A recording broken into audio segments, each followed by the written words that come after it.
Warm lists outperform cold by 3 times. If someone's engaged with you, start there. Cold outreach is your last resort. Research before you write. Reference real details. Products, launches, hiring, not job titles. Generic messages get detected instantly. Focus on one value tied to one real problem. Clarity converts. Complexity gets ignored. Keep it simple. Short sentences, everyday language.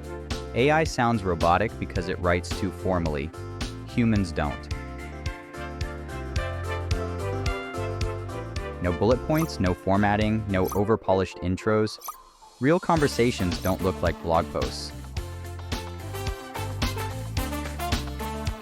Don't pitch in the first message.